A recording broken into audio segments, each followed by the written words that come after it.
The Titanic experiment.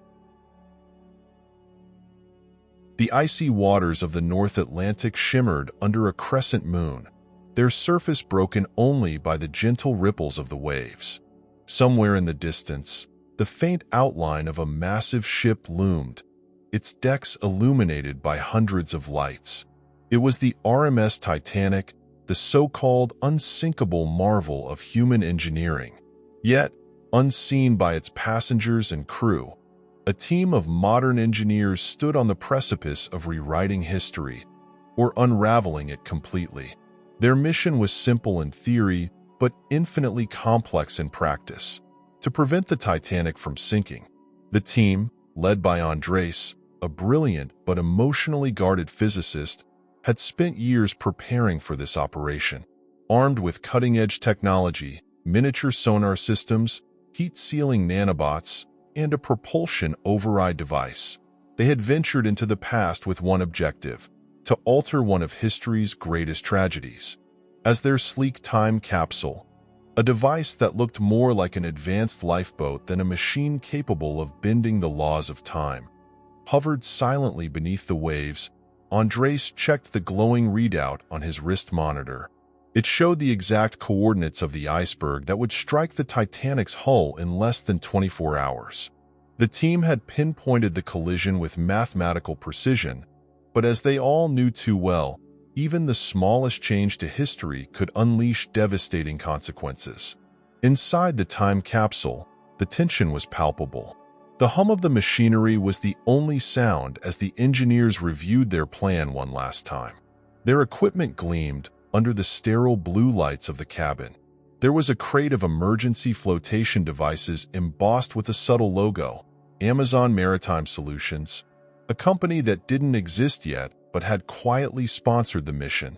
"It's just a chunk of ice," Andres had said weeks before during one of their many planning sessions. "If we melt it before the ship arrives, the Titanic sails through unscathed. No tragedy, no thousands of lives lost." His tone had been confident then, but now, as he stared at the projection of the iceberg on his console, he felt the weight of their task pressing down on him. The others were equally tense. Isabel, the team's expert in historical analysis, adjusted her headset nervously. She had warned Andres from the beginning. The Titanic wasn't just an event, it was a fixed point in time. Changing it could disrupt everything. But Andres had dismissed her concerns, driven by the promise of undoing a century-old catastrophe. As the time capsule inched closer to the Titanic's location, Andres activated the cloaking system, ensuring they wouldn't be seen. Above them, the majestic liner floated like a dream, its passengers oblivious to the fate awaiting them. Andres couldn't help but feel a pang of guilt. He had read about these people, the millionaires and immigrants, the honeymooners and dreamers. Their lives, their futures, hung on the success of this mission. The team's first step was to locate the iceberg. Using advanced sonar technology, they mapped the surrounding waters with pinpoint accuracy. It didn't take long to find it, a massive, jagged mountain of ice drifting lazily in the cold, dark sea.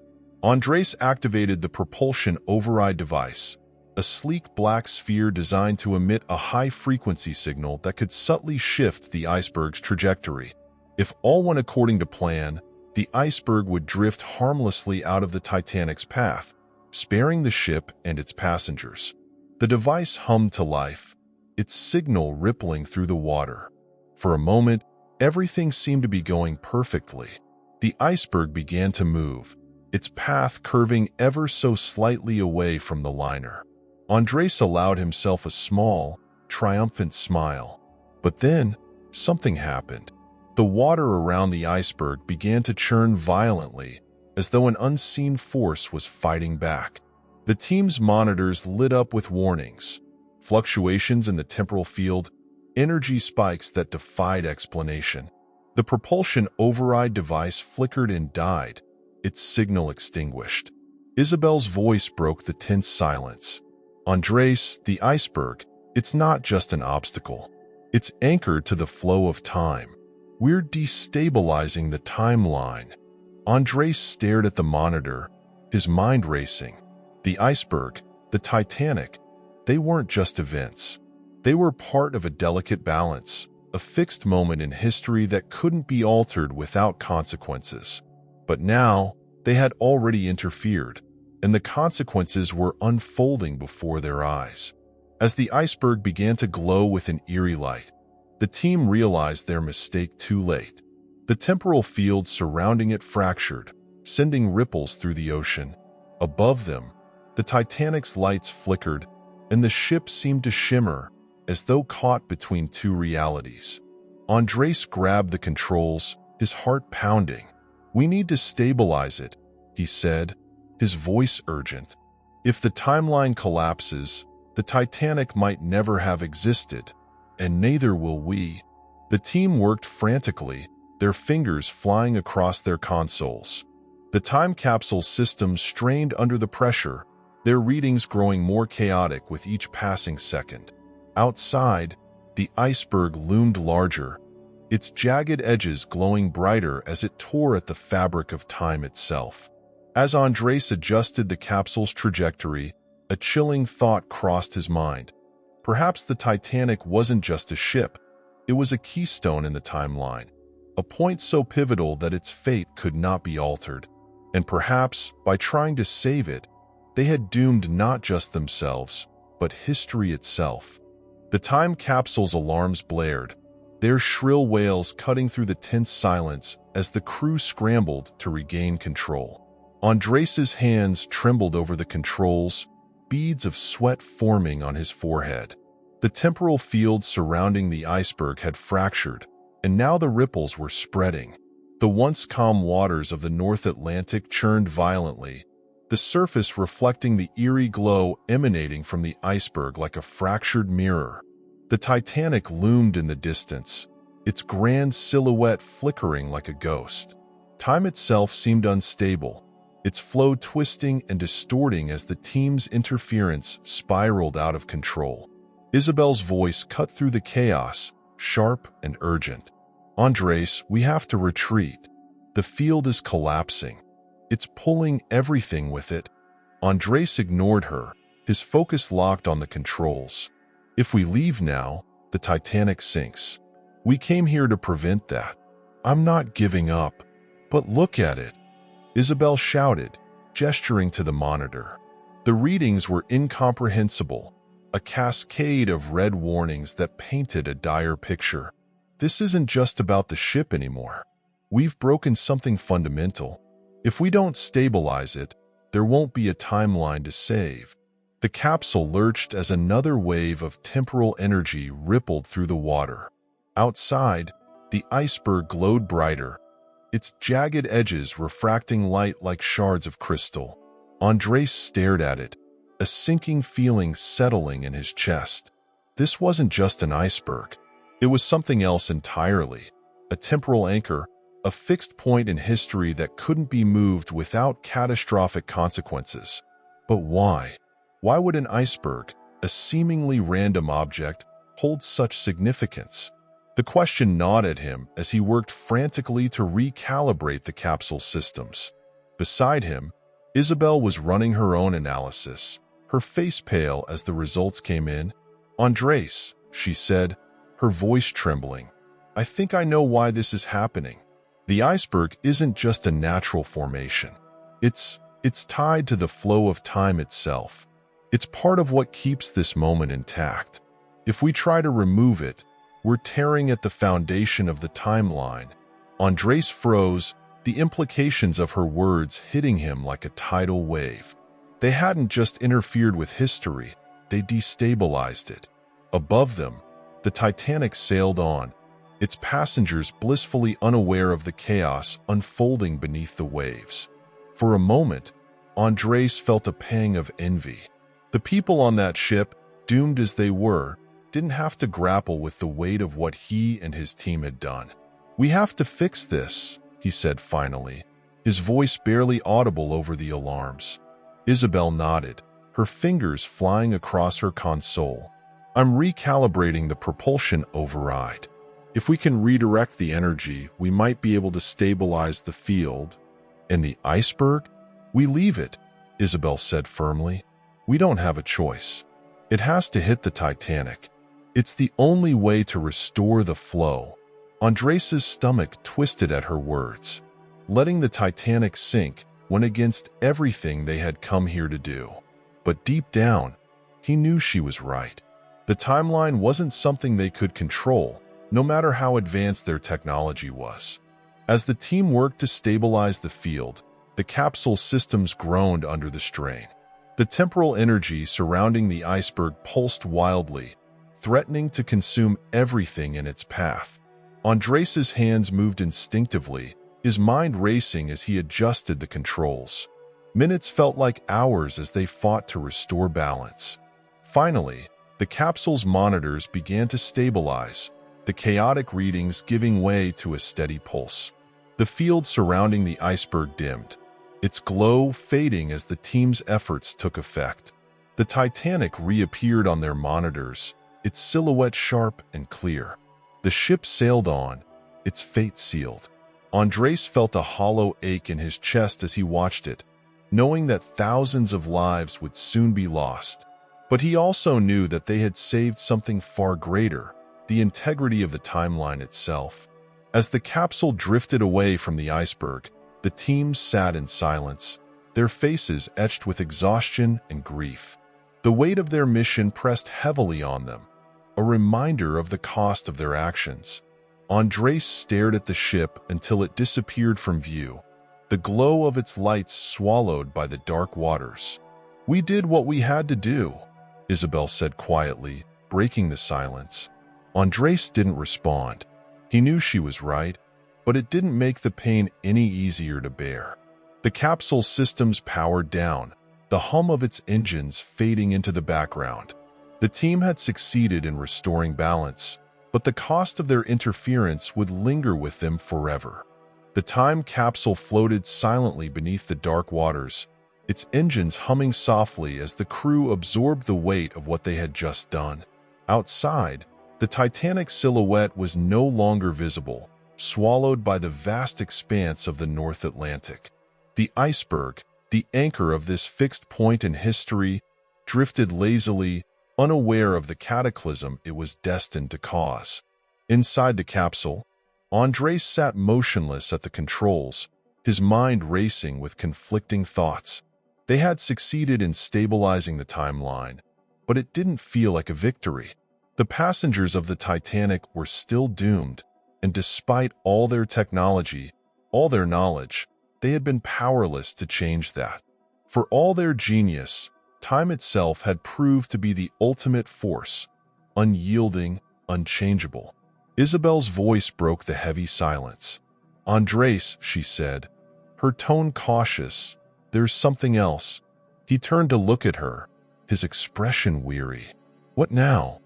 She gestured to her console, where a new set of readings flashed across the screen. The data was incomprehensible at first glance, a jumble of symbols and numbers that didn't align with anything they had seen before. But as Isabel adjusted the parameters, a pattern began to emerge.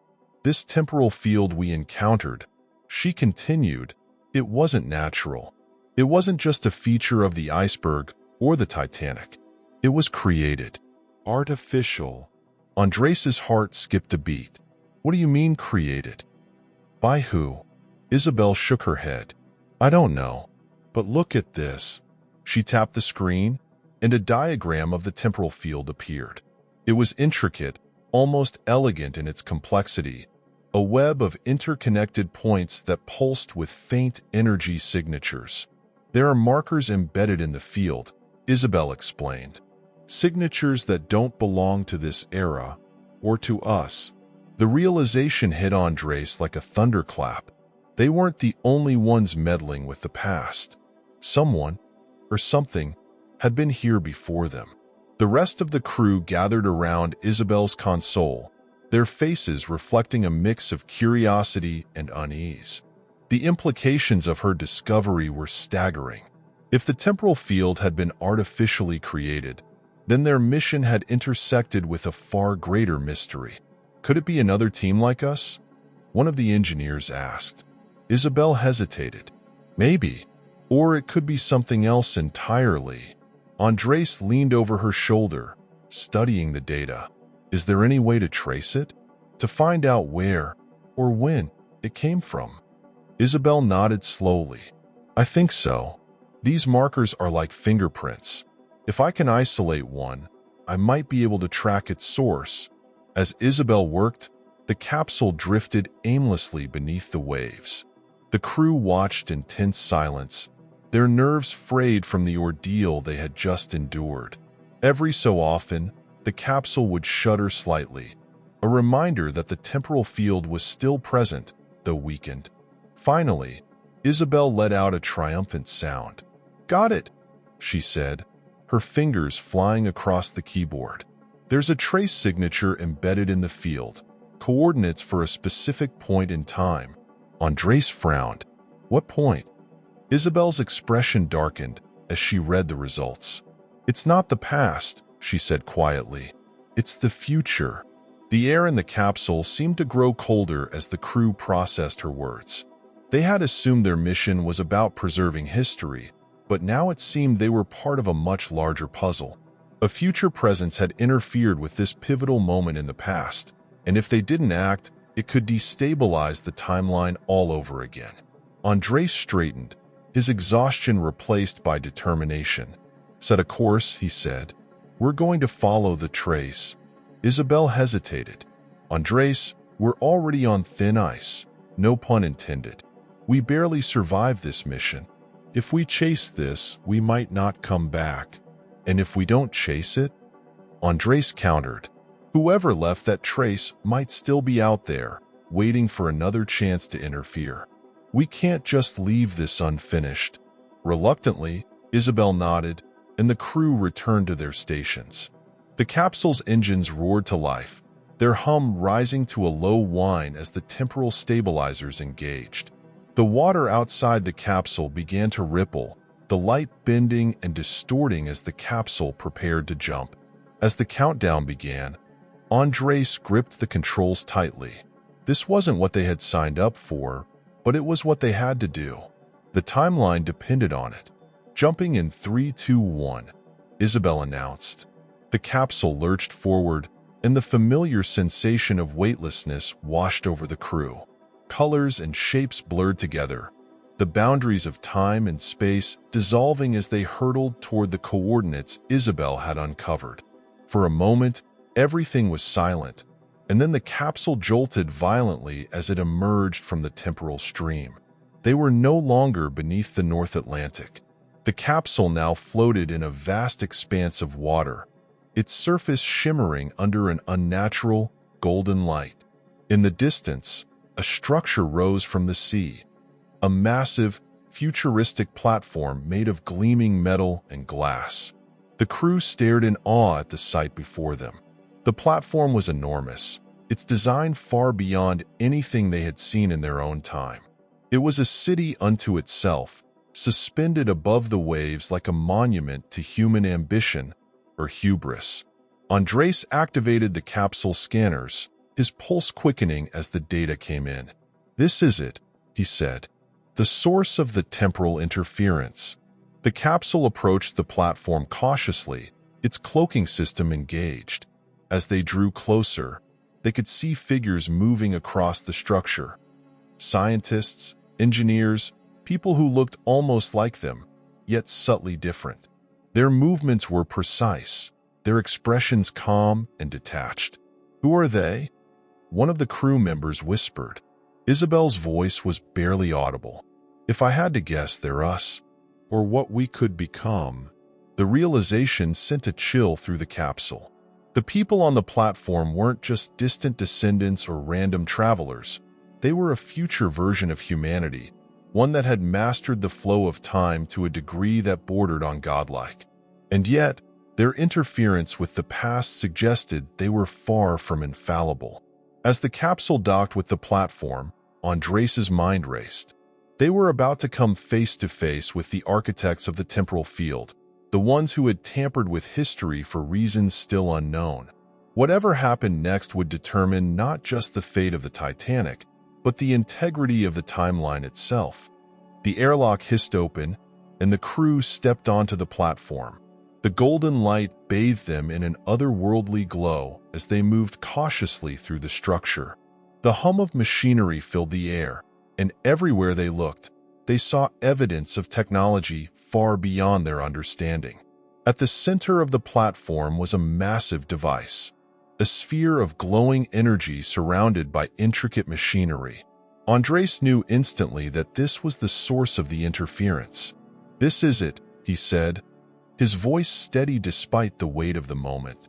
"Let's finish this." The platform's hum resonated in Andres's chest as the crew moved closer to the glowing sphere at its center. The device floated effortlessly within a network of intricate machinery, pulsating with energy that seemed alive. Its light danced across their faces, illuminating the stark realization that this was not just an instrument of temporal interference. It was the heart of something far larger. The source of their troubles, the anomaly behind the Titanic's timeline instability, pulsed before them like a heartbeat echoing through time. Isabel's voice, quiet but firm, broke the silence. "This is it. This machine. It's creating the temporal disruptions. It's what anchored the iceberg and destabilized the Titanic's timeline." Andres approached the sphere cautiously, his eyes scanning the intricate machinery surrounding it. Symbols etched into its surface glowed faintly, shifting and rearranging themselves like a living language. He couldn't understand their meaning, but he didn't have to. The message was clear. This device wasn't designed by their era. It was something far beyond them. The crew worked quickly, each member focusing on their assigned task. Isabel interfaced with the capsule systems, trying to analyze the energy signatures emanating from the sphere. The others placed sensors and scanners around the machinery, collecting data that might help them understand how to shut it down. But even as they worked, the platform itself seemed to resist their presence. The hum of the machinery grew louder, almost aggressive, and the golden light from the sphere began to pulse erratically. "This thing isn't just a machine," Isabel muttered, her fingers flying over her console. "It's connected to the timeline directly, like a central node. If we deactivate it the wrong way..." She trailed off, her face pale. "What happens?" Andres pressed. She looked up at him, her expression grim. "We could collapse the entire flow of time. Past, present, future, gone." Andres felt a chill run down his spine, but there was no time to hesitate. The sphere's energy output was rising, destabilizing the platform and creating ripples in the water below. They could feel the effects already. Shifts in the air, faint distortions in their vision, as though reality itself were starting to fracture. "We don't have a choice," Andres said firmly. "If this thing keeps running, the timeline's already doomed. We have to shut it down." Isabel nodded reluctantly, her hands trembling as she adjusted the controls. "There's a core mechanism inside the sphere. If we can overload it, it might force the system to reset. But someone will have to go in." The words hung in the air like a death sentence. The sphere pulsed brighter, its energy creating waves of heat that made the room feel stifling. Andres stepped forward without hesitation. "I'll do it," the crew protested, but Andres silenced them with a look. "This is my responsibility. I've led us this far. I won't ask anyone else to take this risk." He approached the sphere, its light growing blinding as he drew closer. The air around it shimmered, and as he reached out to touch its surface, a surge of energy coursed through him. He staggered but didn't fall, his resolve stronger than the pain. The moment his fingers made contact with the sphere, the world around him dissolved. He was no longer on the platform. He was everywhere and nowhere at once, suspended in a vast void of swirling light and sound. Images flashed before him. The Titanic, its passengers dancing and dining, unaware of their fate. The iceberg, drifting silently through the cold waters. The platform, its futuristic design alien and out of place. And then, beyond it all, he saw the flow of time itself, a river of golden light, infinite and unyielding. The voice came from within the void, deep and resonant, like the echo of eternity. "Why have you come?" Andres didn't answer immediately. He felt the weight of the question, the enormity of what it implied. Finally, he spoke. "To restore balance, to fix what's been broken. You seek to alter the flow," the voice replied. "But the flow resists. The Titanic is a fixed point, a moment that must endure. To change it is to break the river."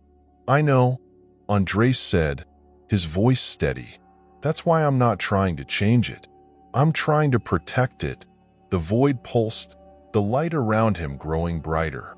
"To protect the flow, you must become part of it.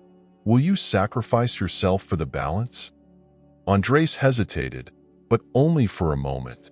He thought of the crew, of Isabel and her warnings, of the people on the Titanic who had lived and died without ever knowing their place in history.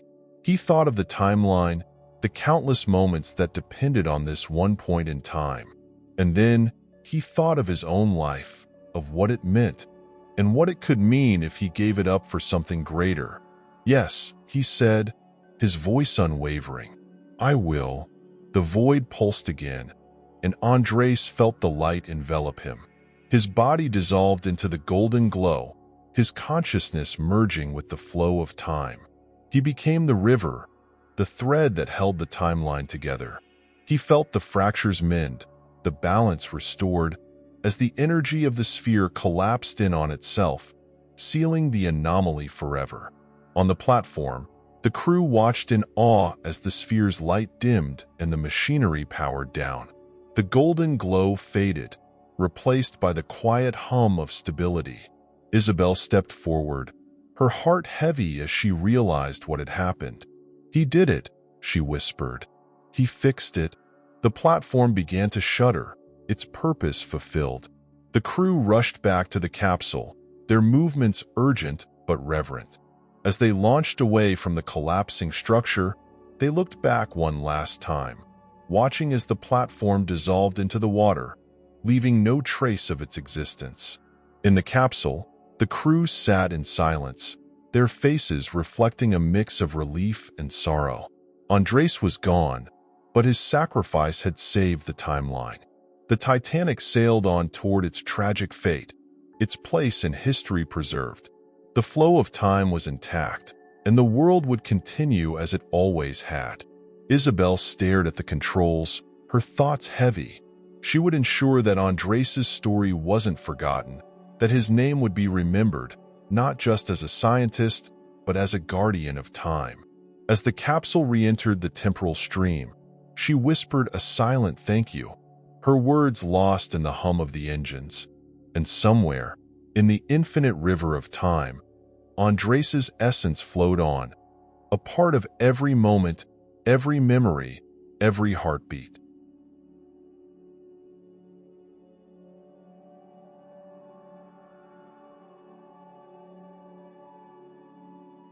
The Founders Café. The streets of Paris shimmered in the golden hues of twilight, casting long shadows that stretched across the cobblestone alleys.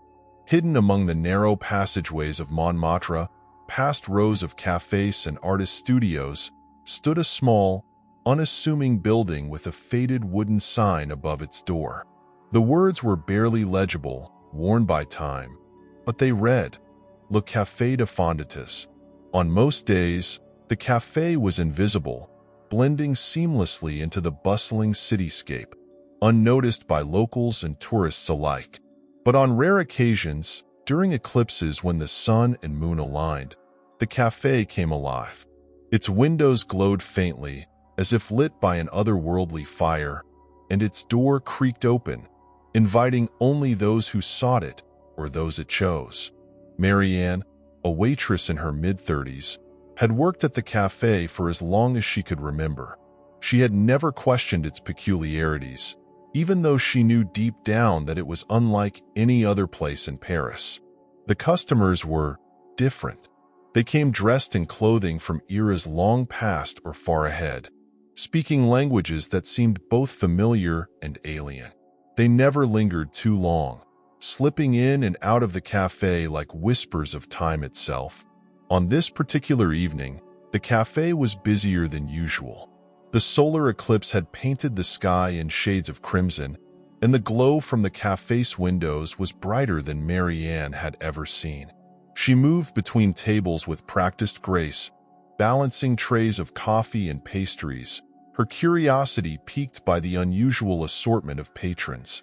At one table sat a man with a shock of wild white hair and a deep furrowed brow, Albert Einstein, scribbling equations on a napkin.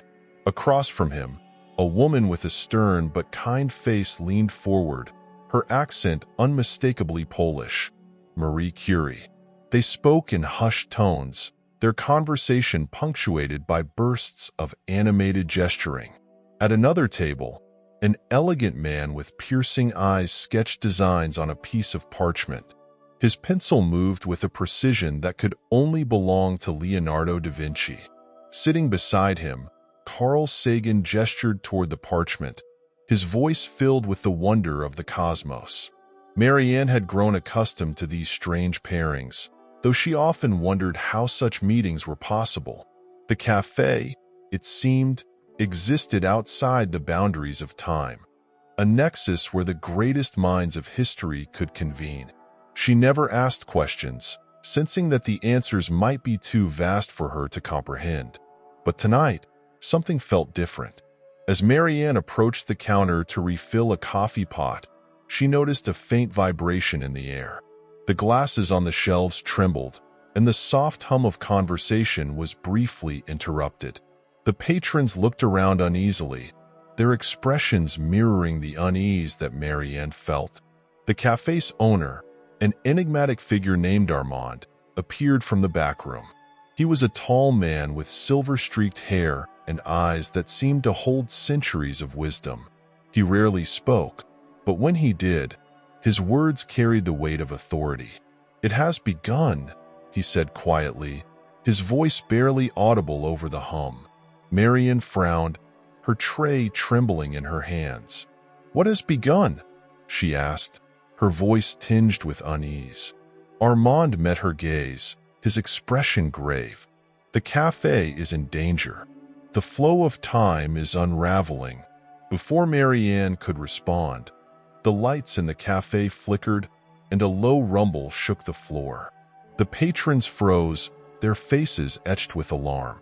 The hum in the air grew louder, resonating in Marianne's chest like the toll of a distant bell. Suddenly, the door to the cafe swung open with a force that sent a gust of wind rushing through the room. Standing in the doorway was a figure clad in dark robes, their face obscured by a hood. They stepped inside, their presence commanding attention. The hum subsided, replaced by an eerie silence. The figure raised a hand, and the air around them seemed to shimmer. "The balance has been broken," they said, their voice echoing as if it came from all directions at once. "The Founders Cafe must not exist." The patrons exchanged nervous glances, their conversations forgotten. Marianne felt a chill run down her spine. She had always known the cafe was special, but she had never considered the possibility that it could be destroyed. Her eyes darted to Armand, who stood tall despite the tension in the room. "This cafe is a sanctuary," Armand said, his voice calm but firm. "It has existed for centuries, bringing together the minds that shaped the flow of history. Why would you seek to destroy it?" The figure tilted their head, their hood casting a shadow over their face. "Because its existence disrupts the natural order. It allows ideas to cross boundaries they were never meant to cross. If it continues, the timeline will fracture." Marianne's heart raced as she tried to process what was happening. The cafe had always been a place of inspiration, a space where the greatest minds could exchange ideas freely. But now, it seemed that freedom came at a cost. The patrons began to murmur among themselves, their voices rising in a crescendo of concern.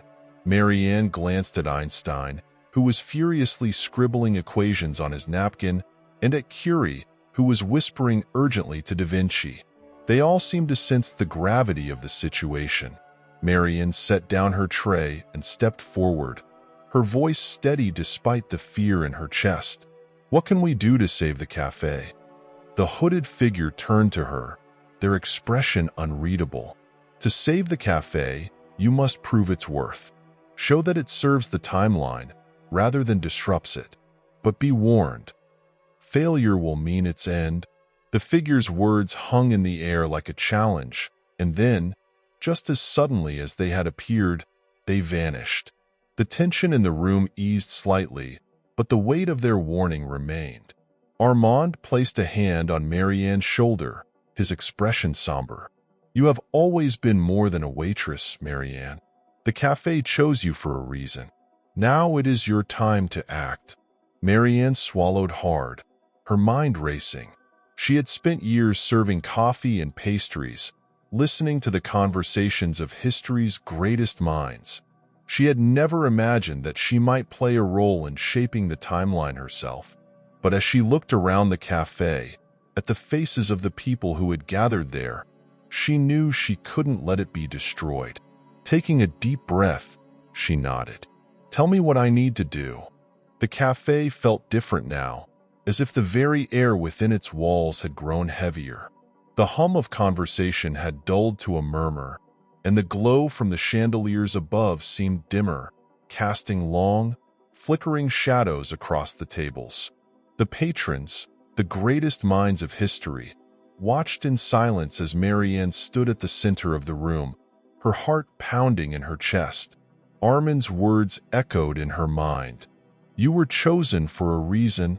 Marianne had always dismissed her role as insignificant, a mere observer in a place of monumental importance. But now, the weight of the cafe's fate rested on her shoulders, and she didn't have the luxury of doubt. Einstein was the first to speak. He leaned forward, the napkin covered in scribbled equations still clutched in his hand.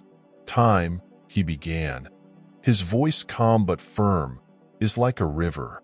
Disrupt its flow too much, and it overflows, flooding everything in its path. But sometimes the right intervention, a dam, a bridge, can guide the river to greater purpose." Marie Curie nodded thoughtfully. "This cafe is not a disruption. It is a bridge, a sanctuary where ideas can flow freely. Without it, the progress of humanity would falter." Marianne listened intently, the words of these historical giants filling her with both hope and dread. Their arguments were compelling, but how could she possibly prove the cafe's worth to a force that seemed beyond comprehension? She turned to Armand, who stood silently at her side, his gaze fixed on the glowing chandeliers above. "What do we do now?"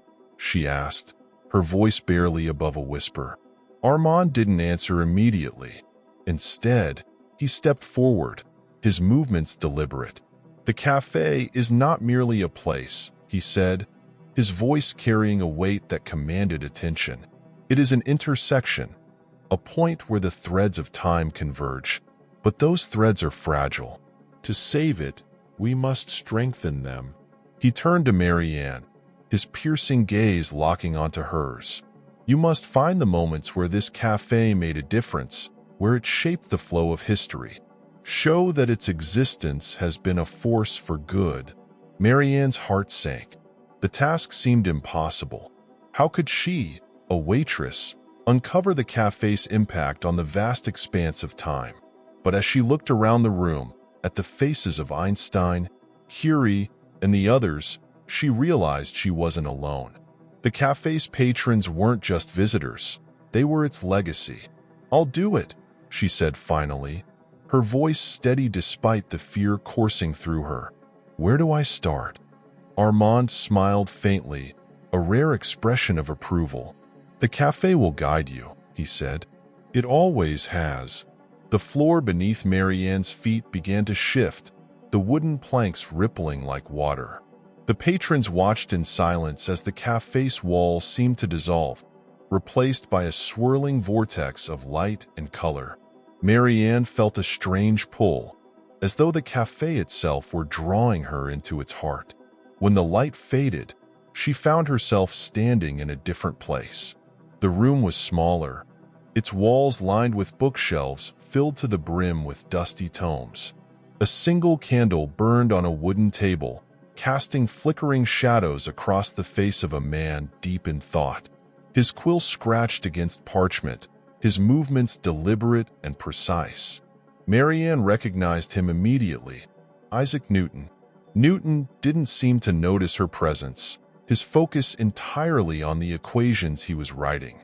Marianne stepped closer, her eyes scanning the parchment. She couldn't understand the symbols, but she knew their significance. These were the foundations of modern physics, the laws that govern the universe. But something was wrong. Newton's hand hesitated, his quill hovering above the parchment. He frowned, his expression one of frustration. Marianne realized he was stuck, unable to complete his work. A faint hum filled the air, and Marianne turned to see a steaming cup of coffee sitting on the table. It hadn't been there before, and she knew instinctively that it was from the cafe. Newton noticed it too, his frown deepening as he picked up the cup and took a tentative sip. The change was almost immediate. Newton's eyes widened, and his posture straightened as if a great weight had been lifted from his shoulders. He returned to his work with renewed vigor, his quill moving across the parchment with confidence. Marianne watched in awe as the equations began to take shape, their meaning far beyond her understanding but undeniably important. The hum grew louder, and the room began to dissolve into light. Before she knew it, Marianne was back in the cafe, the swirling vortex fading as the wooden walls reappeared around her. The patrons were still there, their eyes filled with curiosity and anticipation. "What did you see?" Armand asked. Marianne took a deep breath. Newton. He was stuck, but the cafe helped him. It gave him what he needed to complete his work. The patrons murmured among themselves, their voices a mixture of relief and admiration. Marianne felt a surge of hope. The cafe wasn't just a place. It was a catalyst, a source of inspiration that had shaped the course of history. But one example wasn't enough. She needed more. The floor shifted again, and Marianne felt the pull of the cafe's magic. This time, she didn't resist. She let it guide her, her surroundings blurring as she was drawn into another moment in time. When the light faded, she found herself standing on a crowded street. The sound of marching feet filled the air, and banners bearing swastikas fluttered in the wind. Marianne's heart sank as she realized where she was: Nazi Germany.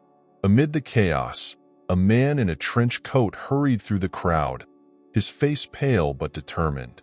Marianne recognized him immediately: Alan Turing. He clutched a briefcase tightly, his eyes darting nervously as he navigated the throng of people.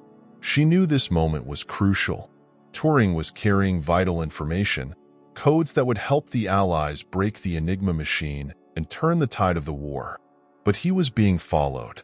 Two men in uniform trailed him, their expressions cold and calculating. Marianne's heart pounded as she tried to think of a way to help. She wasn't invisible here. She was part of the scene, and her actions could make a difference. A table appeared suddenly, as if conjured by the cafe itself. On it sat a steaming cup of tea and a note.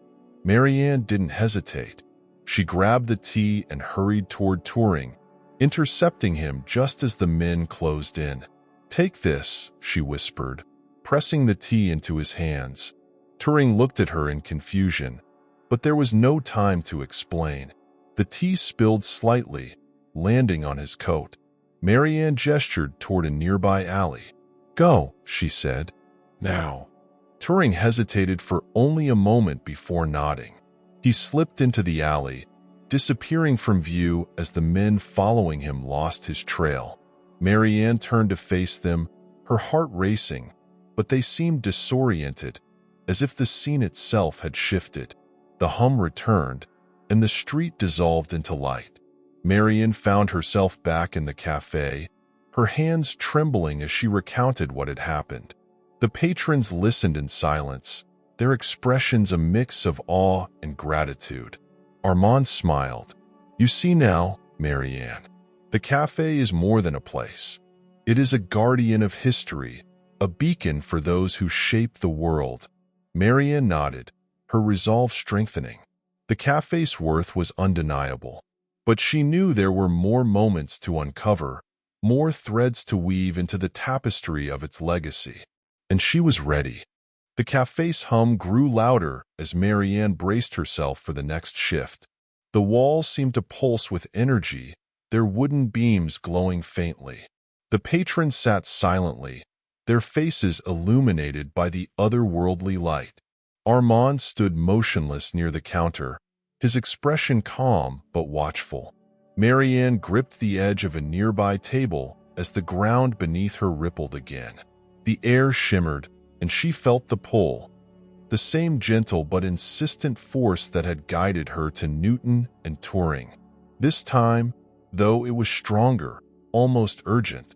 Before she could process the sensation, the cafe dissolved around her, replaced by a bright, open landscape. She was standing in a desert. The sun blazed overhead, casting long shadows across the golden sands. In the distance, the Great Pyramid of Giza rose majestically, its limestone casing glowing in the sunlight. Marianne blinked, shielding her eyes from the glare. She had always marveled at the grandeur of ancient Egypt, but now she was here, standing at the foot of history. Nearby, a group of workers struggled to haul a massive stone block up a wooden ramp. Their muscles strained against the ropes, their shouts echoing across the desert. But what caught Marianne's attention was a man standing apart from the others, his face obscured by a hood. He held a scroll in his hands, its edges glowing faintly, and his posture radiated authority. Marianne approached cautiously, her footsteps sinking into the warm sand. As she drew closer, the man turned to face her. His eyes were sharp, his expression unreadable.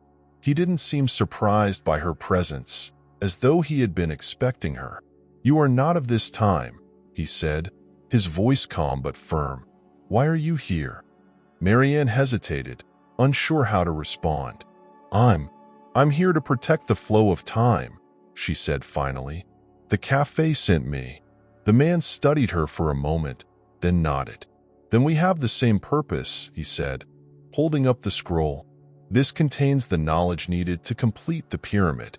Without it, the timeline will fracture." Marianne felt a chill despite the heat. "What happened to the scroll?" she asked. The man's gaze darkened. "It was stolen," he said, "by those who seek to rewrite history. If it is not returned, the pyramid will remain incomplete, and its purpose will be lost." Marianne's pulse quickened. She had encountered forces that sought to disrupt the timeline before, but this felt different. The stakes were higher, the consequences more far-reaching. The Great Pyramid wasn't just a monument. It was a symbol, a testament to human ingenuity and perseverance. If its construction were derailed, the ripple effects would be catastrophic. "Where is the scroll now?" Marianne asked. The man gestured toward the horizon. "They fled toward the Nile," he said, "but they cannot escape the flow of time. You must retrieve it." Marianne nodded, determination replacing her initial hesitation. She turned toward the river, her footsteps quickening as she set off across the sands. The sun beat down on her relentlessly, but she pressed on, her resolve unshaken. The cafe had chosen her for this task, and she wouldn't fail. As she neared the Nile, the landscape shifted.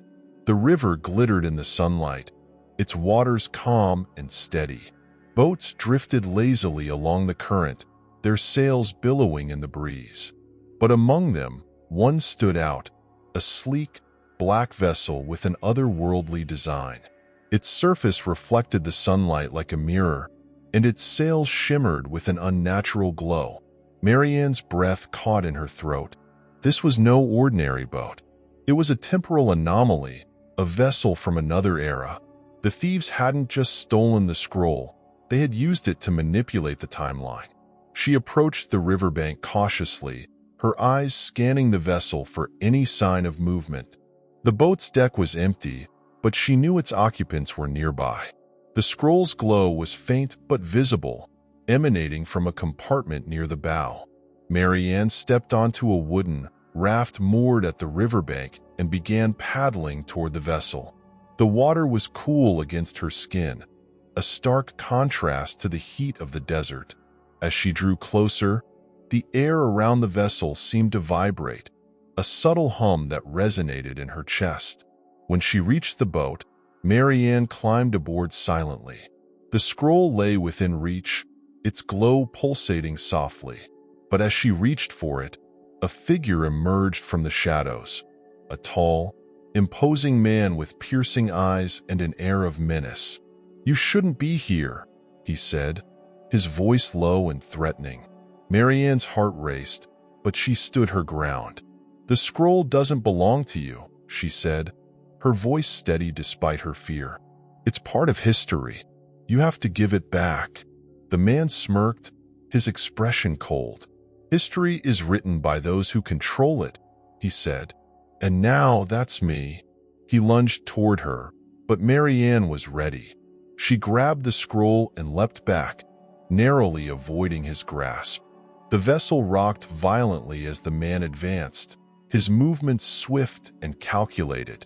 Marianne clutched the scroll tightly, her mind racing. She needed to escape, but how?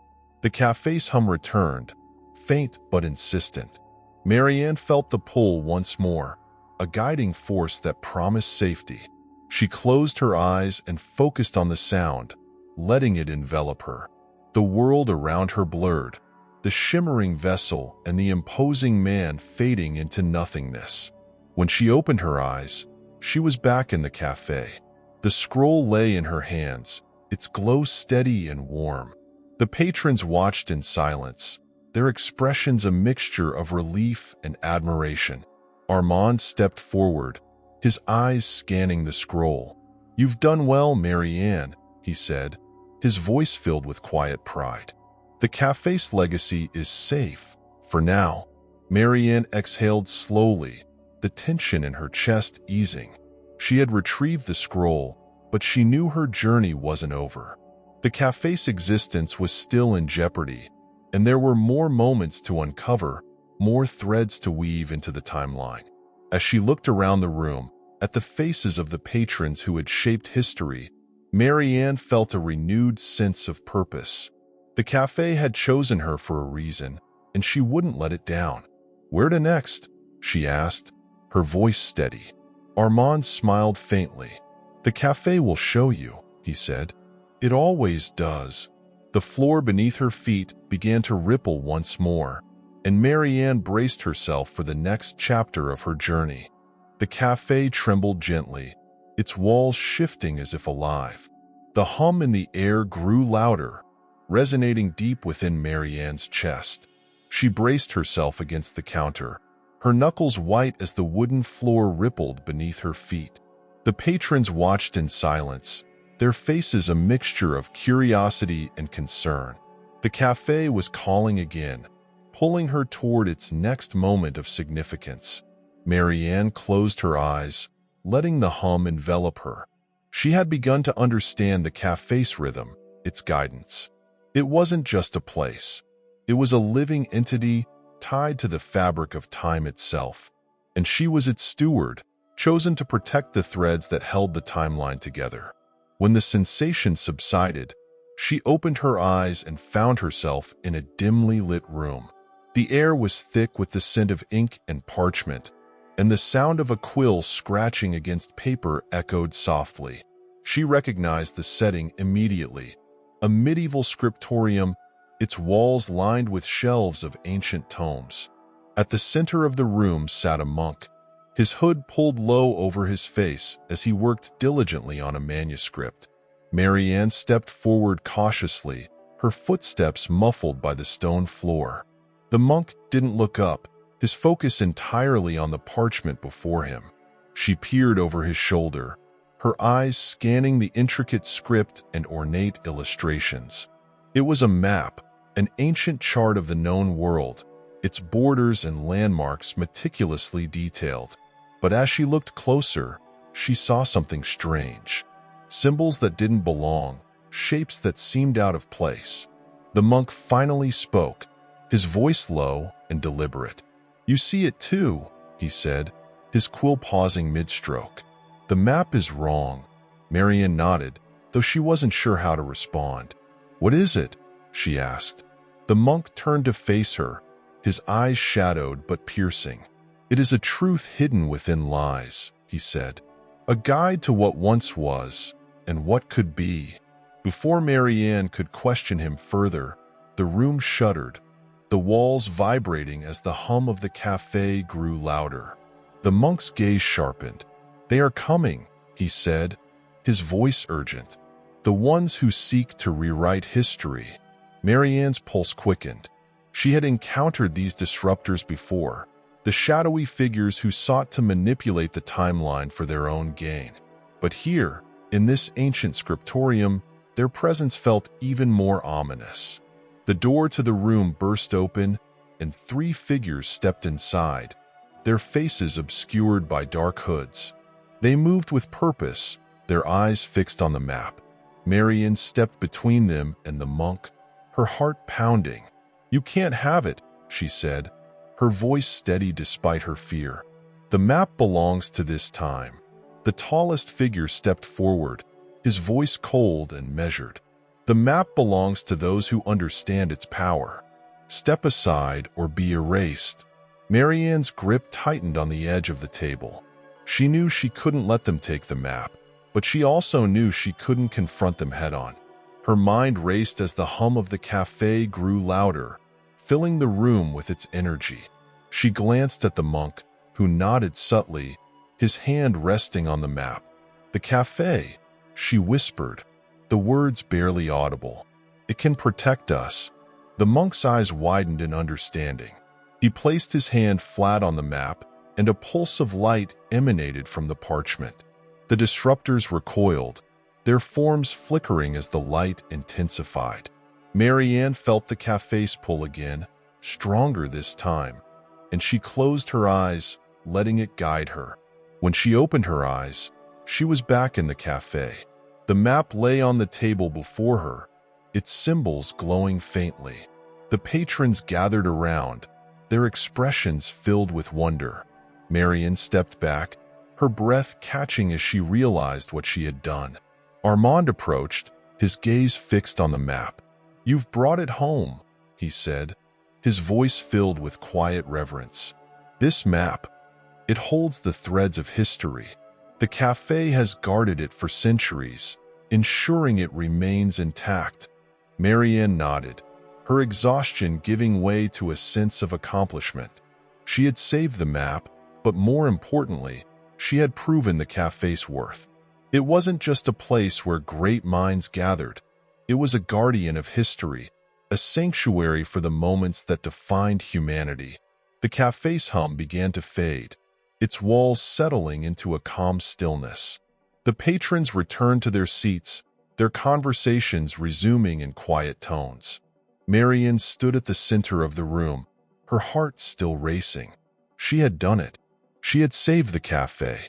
Armand placed a hand on her shoulder, his expression warm. "You have done more than save this place, Marianne. You have ensured that the flow of time remains unbroken. The cafe exists because of you." Marianne felt a surge of pride, but also a deep sense of responsibility. The cafe's mission was far from over, and she knew there would be more challenges ahead. But for now, she allowed herself a moment of peace, the weight of her journey settling gently on her shoulders. As the night wore on, the cafe glowed softly, its light spilling out into the streets of Paris. The patrons came and went, their footsteps fading into the cobblestone alleyways. And Marianne stood behind the counter, a quiet guardian of the place where time itself found solace. Somewhere in the distance, a clock chimed, marking the passage of another hour. But within the walls of the cafe, time stood still, waiting for the next chapter to unfold.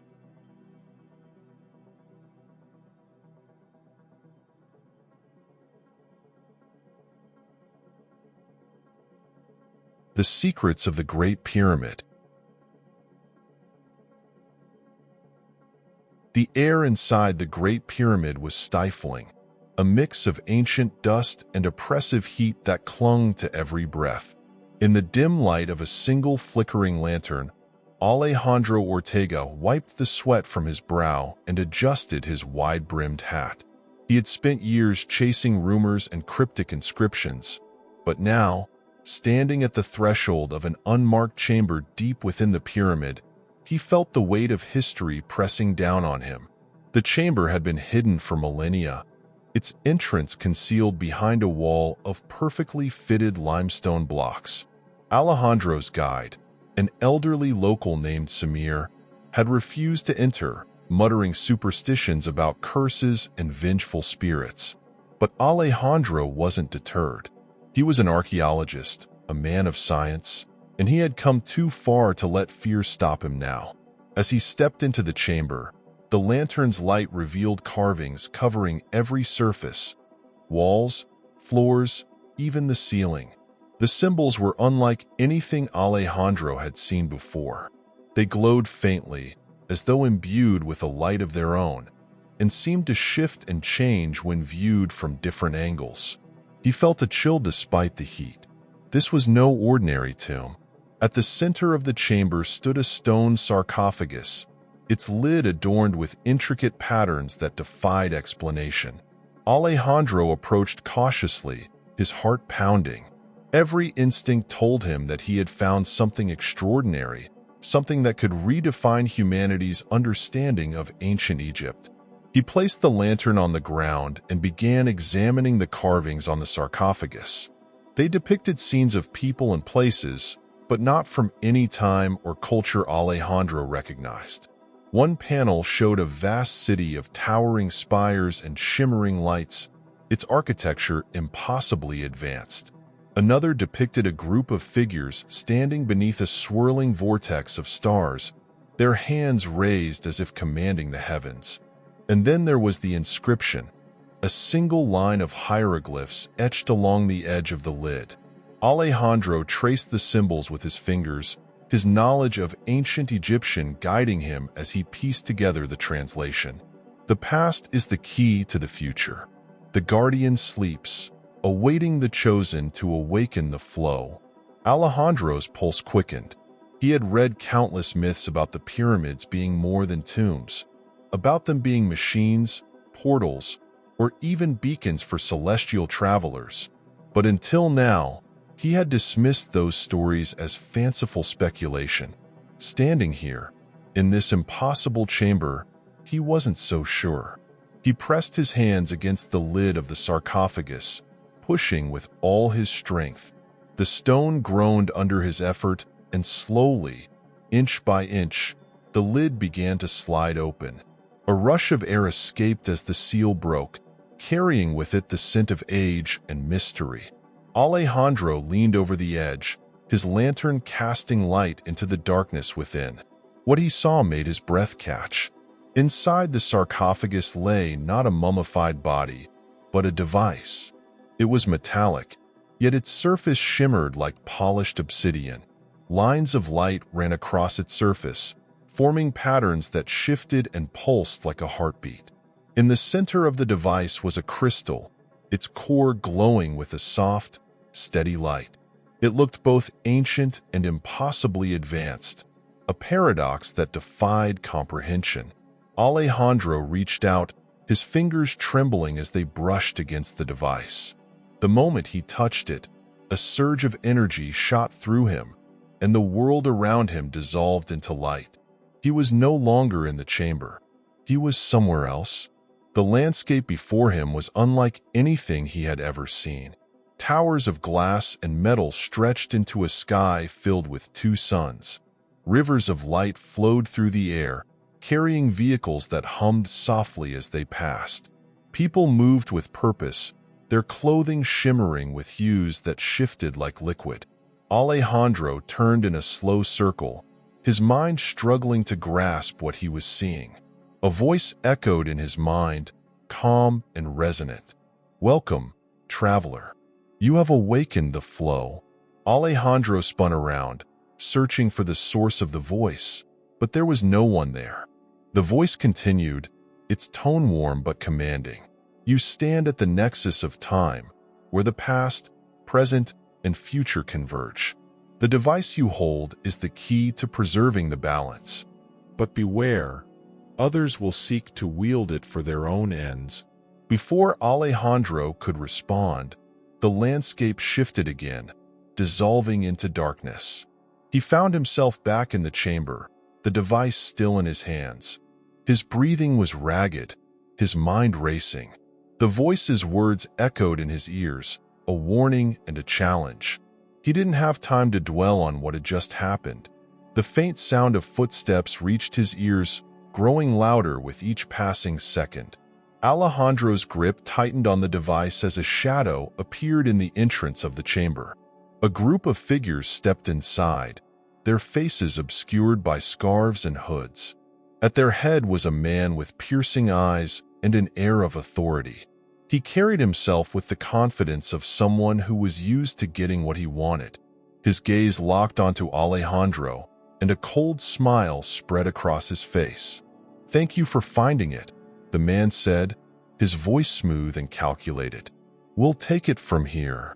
Alejandro's heart raced as he backed away, clutching the device to his chest. "This doesn't belong to you," he said, his voice trembling but firm. "It belongs to history." The man chuckled, his expression amused. "History is written by those who control it," he said. "Now, hand it over." Alejandro glanced around the chamber, his mind racing. He couldn't let them take the device. Whatever it was too powerful to fall into the wrong hands. He spotted a narrow passageway behind the sarcophagus, barely wide enough for one person to fit through. It was his only chance. Without another word, Alejandro turned and ran, the device pulsing faintly in his hands. The men shouted behind him, their footsteps echoing as they gave chase.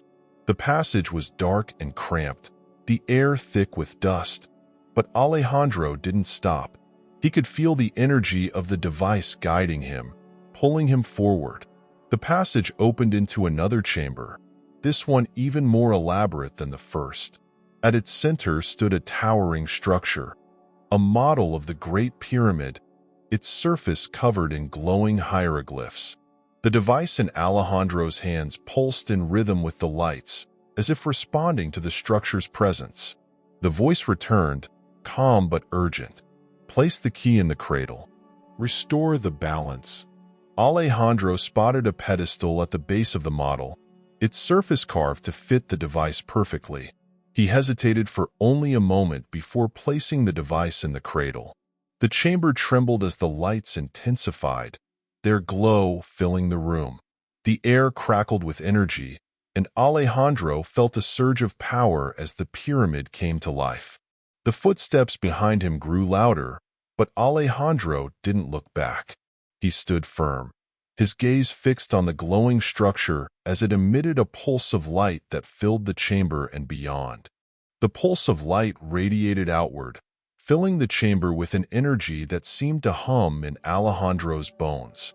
The miniature pyramid before him glowed brighter, its hieroglyphs rearranging themselves into new patterns as if responding to the activation of the device. Alejandro stood motionless, his breath caught in his chest, as the room seemed to come alive around him. Behind him, the footsteps of the intruders grew closer. Their shouts echoed off the stone walls, demanding that he stop whatever he was doing. But Alejandro couldn't turn away. The pyramid, the cradle, the device. It was all part of something far greater than himself, something he was only beginning to understand. The pulse of energy intensified, and suddenly, the room shifted. The walls of the chamber dissolved into light, replaced by swirling visions of the past. Alejandro saw the construction of the Great Pyramid, workers hauling massive stones under the blazing sun.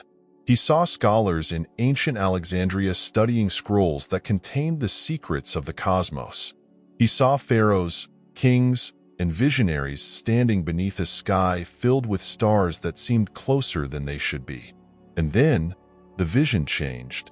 The swirling images gave way to a darker scene. Shadows creeping across the sands of Egypt, figures cloaked in darkness manipulating the flow of history. Alejandro watched in horror as battles raged.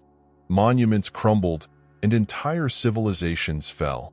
The device in the cradle seemed to react to the chaos, its glow flickering as though it, too, were struggling to maintain balance. The voice returned, calm but insistent. The balance is fragile. The flow must be restored. Protect the cradle, or all will be lost. Alejandro snapped back to the present, his heart pounding. The intruders had reached the edge of the chamber, their leader stepping forward with a confident smirk. He held a sleek, metallic weapon, a stark contrast to the ancient surroundings. Its surface glinted ominously in the light of the glowing pyramid. "Step away," the man commanded, his voice low and threatening. "You don't understand what you're dealing with." Alejandro's grip tightened on the edge of the cradle. "Neither do you," he shot back. "This isn't just a machine. It's a guardian. If you tamper with it, you could destroy everything."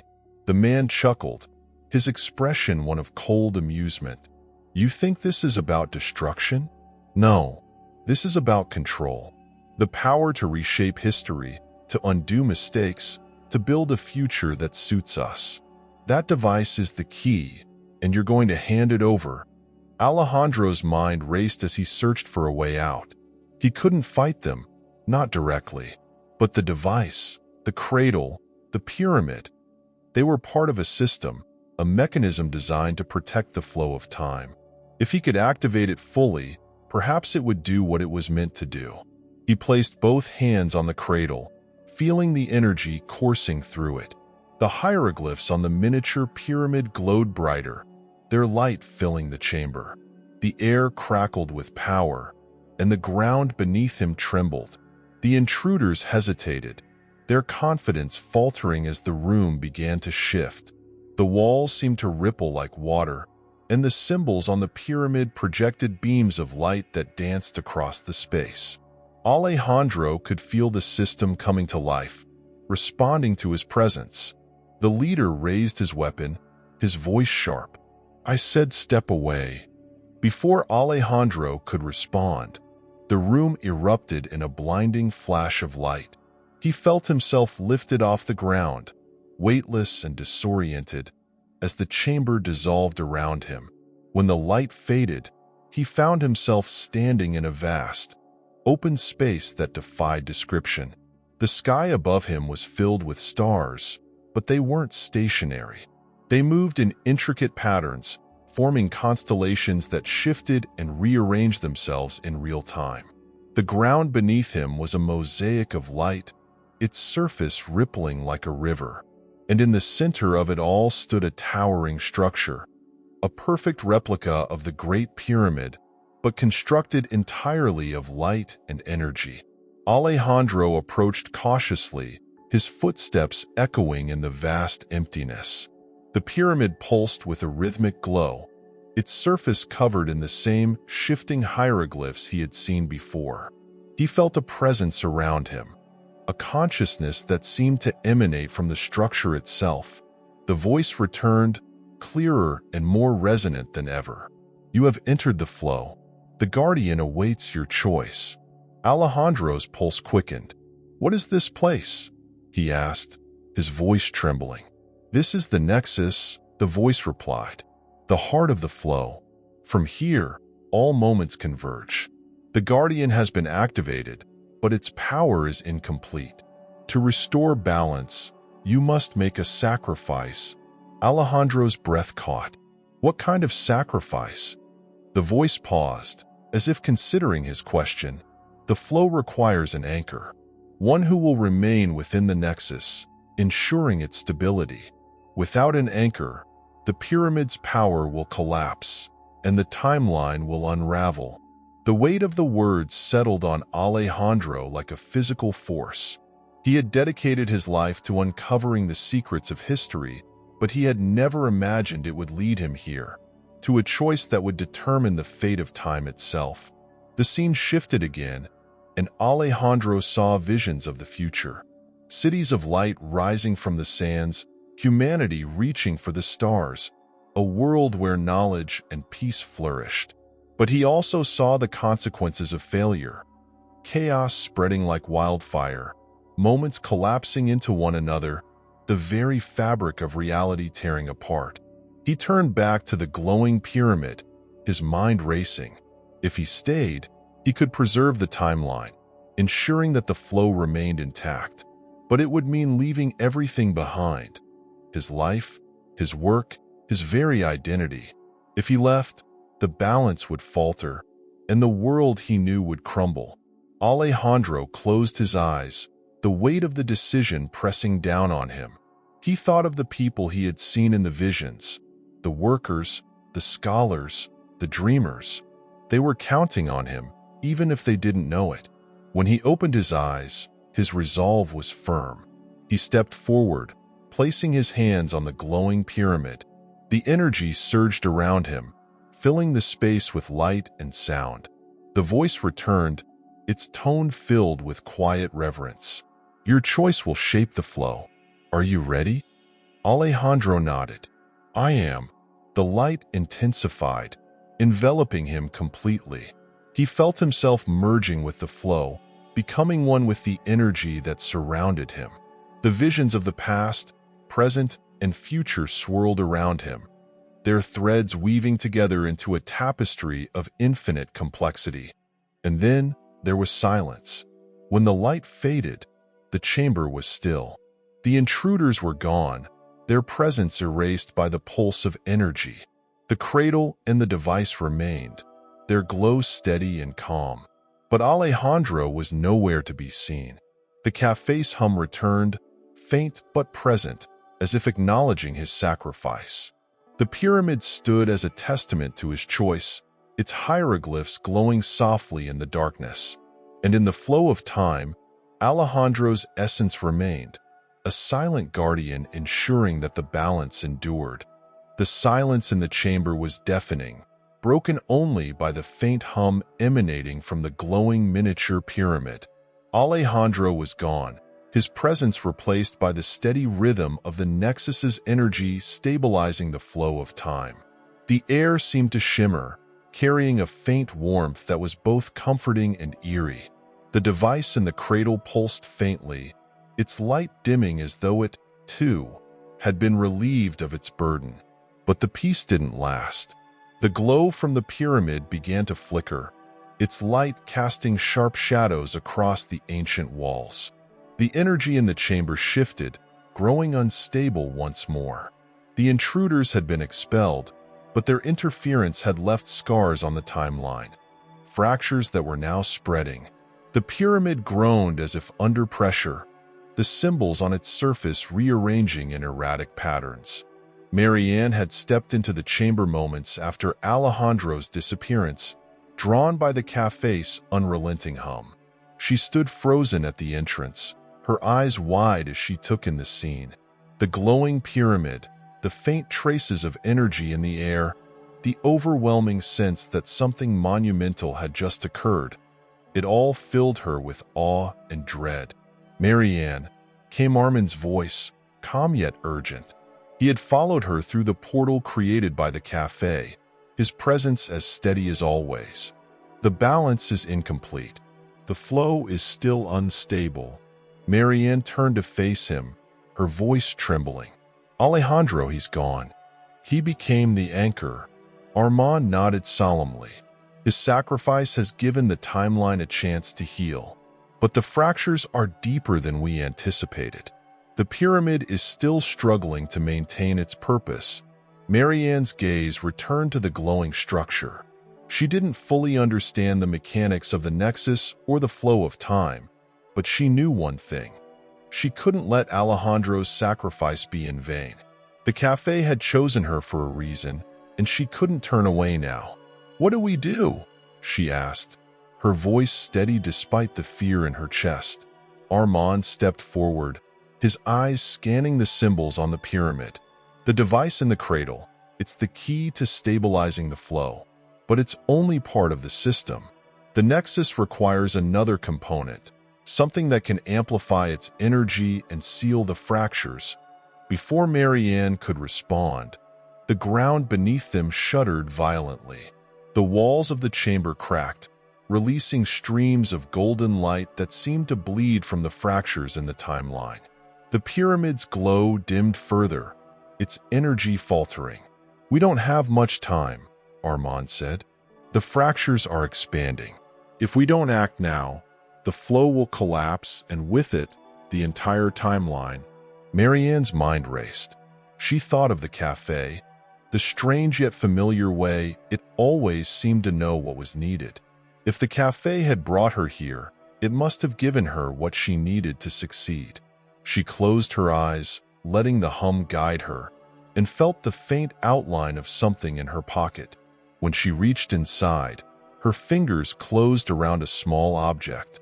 She pulled it out and gasped. It was a shard of crystal, its surface glowing with the same light as the pyramid. The cafe had given it to her during her last shift without her realizing it. The shard pulsed faintly in her hand, its energy resonating with the device in the cradle. Armand's eyes widened as he saw the shard. "The Nexus crystal," he murmured. "It was hidden in the cafe all this time." Marianne felt a surge of determination. She stepped forward, the shard glowing brighter as she approached the cradle.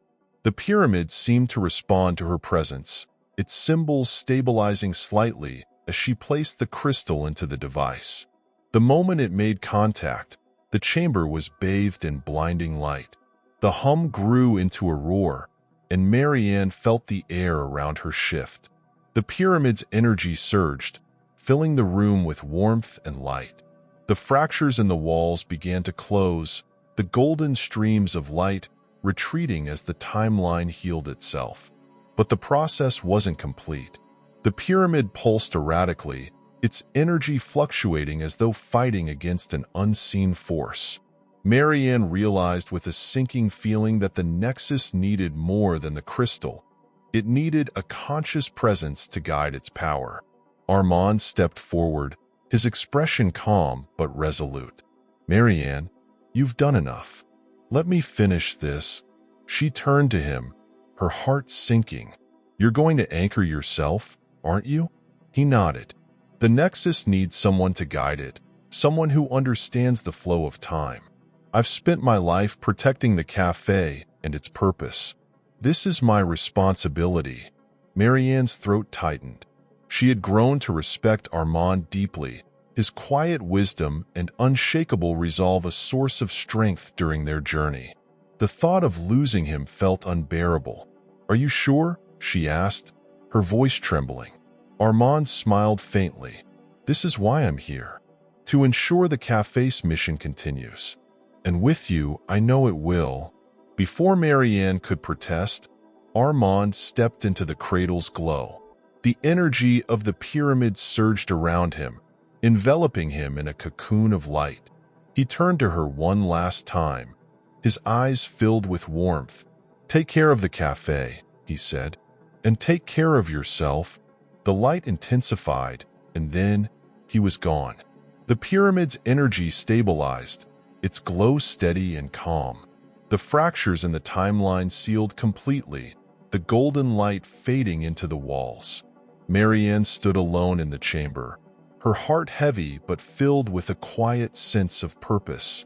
She turned to the pyramid, its hieroglyphs glowing softly in the darkness. The Nexus had been restored, its balance preserved by the sacrifices of Alejandro and Armand. Marianne felt a deep connection to the structure, as though it were a part of her now. As she stepped back through the portal and into the cafe, the familiar hum greeted her, a reminder that her journey was far from over. The patrons watched her in silence, their expressions filled with respect and admiration. Marianne took her place behind the counter, her hands steady as she poured a cup of coffee. The cafe glowed softly, its light spilling into the streets of Paris. And somewhere, in the infinite flow of time, Alejandro and Armand remained, silent guardians of the moments that shaped history. The cafe's glow had returned to its usual warmth, a soft, golden light spilling out into the narrow streets of Paris. From the outside, it looked like any other quaint bistro tucked away in Montmartre. But inside, Marianne felt the weight of something far greater. The hum of the cafe was softer now, almost like a gentle heartbeat, as if it were mourning the loss of Armand while also celebrating the restoration of the flow. Marianne stood behind the counter, her hands trembling slightly as she prepared a fresh pot of coffee. The patrons were quieter than usual, their hushed conversations laced with reverence. Even figures like Einstein, who often spoke with animated enthusiasm, seemed subdued. They all knew something monumental had occurred, even if they didn't fully understand it. The pyramid shard rested on the counter beside her, its glow faint but steady. It was a reminder of the sacrifices made, a symbol of the timeline's fragile balance. Marianne traced her fingers along its surface, her thoughts drifting to Armand and Alejandro. Their absence left a hollow ache in her chest, but she also felt a deep sense of pride. They had fulfilled the cafe's purpose, and their legacy would endure. The door to the cafe creaked open, and Marianne looked up instinctively. A young man stepped inside, his clothes modern but simple. He carried a satchel over his shoulder and looked around with wide, curious eyes. Marianne's heart skipped a beat. She recognized the look. This was someone new, someone who had stumbled upon the cafe without realizing its significance. "Welcome," she said, her voice steady despite the storm of emotions within her. "Take a seat wherever you like." The young man nodded, offering a shy smile as he chose a table near the window. He pulled out a notebook and began scribbling furiously, his concentration unbroken. Marianne watched him for a moment, a faint smile tugging at the corners of her lips. The cafe had chosen him for a reason. It always did. As the hours passed, the cafe began to fill once more. Figures from all eras arrived, their presence as natural as the flow of time itself. A young woman in a flowing gown spoke softly with a man in a tailored suit, their accents betraying vastly different origins. A group of scholars gathered around a table, their heads bent over a map that spanned centuries. And at the counter, Marianne served coffee and pastries with the same quiet grace she always had, her role as both guardian and observer never clearer. The cafe had always been a place of connection, a sanctuary where the past, present, and future could coexist. But now, after the events in the pyramid, it felt more alive than ever. The hum was no longer just a sound. It was a presence, a constant reminder of the cafe's purpose and the sacrifices that had secured its existence. As the evening wore on, Marianne found herself standing near the glowing shard on the counter. She picked it up, its warmth spreading through her fingers, and held it up to the light. The hieroglyphs etched into its surface seemed to shift subtly, as if whispering secrets she couldn't quite hear. "You've done well," came a familiar voice. Marianne turned sharply, her heart leaping. For a moment, she thought she saw Armand standing near the door, his silhouette outlined by the cafe's golden glow. But when she blinked, he was gone, and she was left with the faintest echo of his words. A lump formed in her throat, but she pushed it down, focusing on the shard in her hand. The cafe had given her this role for a reason, and she wouldn't let it down. She placed the shard in a small glass case on the counter, where it could serve as a reminder to everyone who entered. The cafe was more than a place. It was a protector of time, a guardian of the moments that shaped history. The clock on the wall chimed softly, marking the passage of another hour. Outside, the streets of Paris were quiet, the city bathed in the soft light of a crescent moon. Inside the cafe, the hum continued, steady and unyielding, as the patrons came and went. Marianne took a deep breath, her gaze sweeping across the room. The cafe was safe. The timeline was intact, and though the weight of responsibility was heavy, she felt ready to carry it. Armand and Alejandro had shown her what it meant to protect the flow, and their sacrifices would guide her in the days to come. As she turned to serve the next customer, the faintest smile crossed her lips. The cafe's story wasn't over. It was only just beginning, and somewhere, in the infinite river of time, the flow carried on, its currents shaped by the choices of those who dared to protect it.